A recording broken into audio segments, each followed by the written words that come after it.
পারবে না, আমিও খানিকটা গরম জল করে কটা ছোলা ভিজিয়ে দিয়েছিলাম যে এইটাকে আজকে তাহলে পেস্ট করে ভালো বেশ কোপ্তার মতো করে রান্না করবো। ওটা ভারী সুন্দর লাগে খেতে।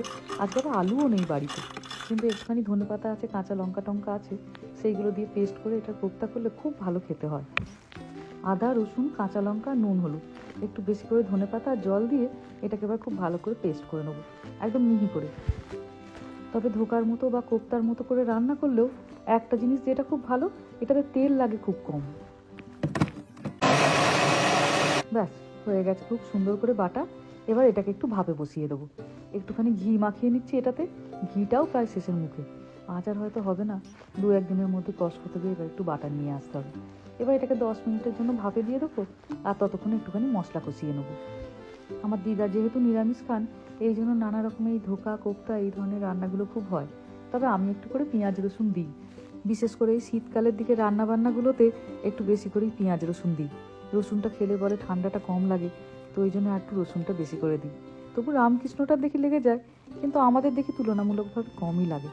কোনো কারণে যদি দেখি একটু জল জল বেশি হয়ে গেছে, 1-2 চামচ মতো তখন বেসন দিয়ে দিই, জলটা সুন্দর টেনে যায়।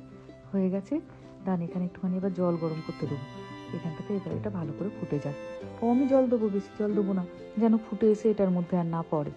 এটা এবার ফুটুক, একটু লক্ষ্য রাখবো, জলটা শুকিয়ে গেলে আবার একটুখানি দিয়ে দেবো। আর এটার গায়ে যেটুকু আছে এটাকে এই বাটিতে একটুখানি রেখে দিলাম জল দিয়ে। যখন গ্রেভিটা তৈরি করব তখন এটা ওর সঙ্গে মিশিয়ে দেবো, তাহলে গ্রেভিটা খুব সুন্দর বেশ একটু মোটা মোটা হবে। এখানে একটু বেশি করে পেঁয়াজ নিয়ে নিচ্ছি। আজকে আলু নেই, তাই পেঁয়াজটা একটু বেশি করে নিয়েছি। এটাকে এবার পেস্ট করে নিচ্ছি।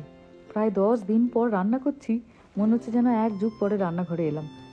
পেঁয়াজটার সঙ্গে সঙ্গে একটুখানি টমেটোও বাটবো, কিন্তু টমেটোটাকে একটু আলাদা করে বাটবো, কারণ টমেটোটার সঙ্গে একটুখানি যাতে গ্রেভির রঙটা সুন্দর আসে 3-4টে কাশ্মীরি লঙ্কা একসঙ্গে বেটে নেবো।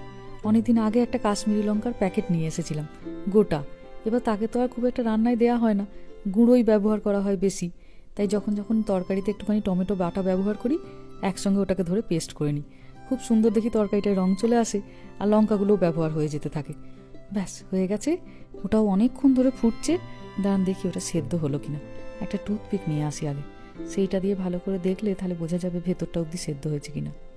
দেখি, হ্যাঁ হয়ে গেছে। এই যে একটু আর গায়ে লেগে নেই। একটু ঠান্ডা হোক ওটা, আর ততক্ষণে এদিকে গ্রেভিটাকে তৈরি করে নিই। 3 চামচ মতো তেল দিলাম, দিয়ে এবার একটুখানি গরম মশলা ফোড়ন দিচ্ছি। অল্প একটু জিরে ফোড়ন আর একটুখানি জোয়ান ফোড়নও দিলাম, কারণ এই বাদামি ছোলাতে পেট ভার করে বেশি।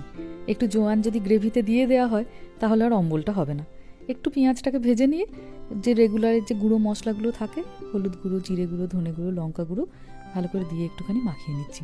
মিক্সির জার ধোয়া জলটাও দিয়ে দিলাম, আর এবার একটুখানি আদা রসুনের বাটাও দিয়ে দিলাম। ভালো করে একটু মাখিয়ে নিয়ে তারপর টমেটো পেস্টটা দিয়ে দেবো।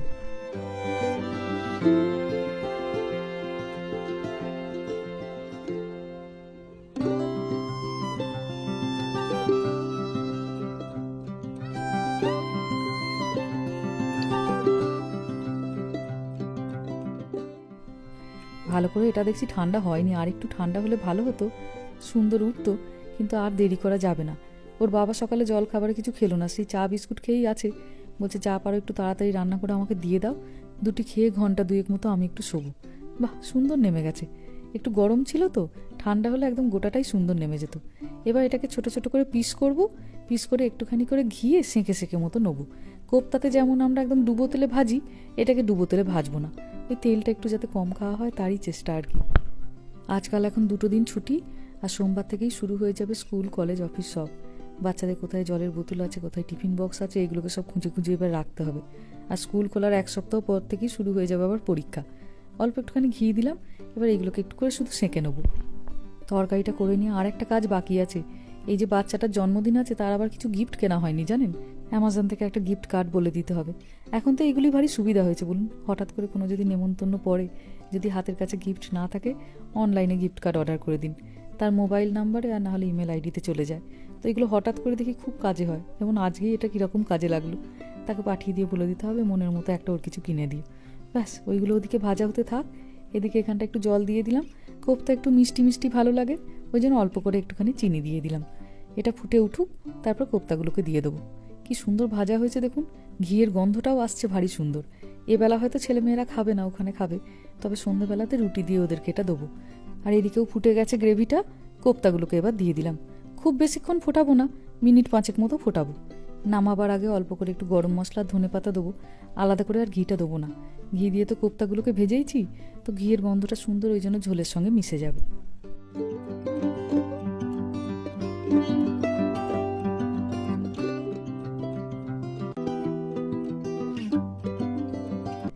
দেরি আর না করে গরম গরম ভাত, গরম গরম তরকারি একদম দিয়ে দিই, ওর বাবা একদম খেয়ে নেবে।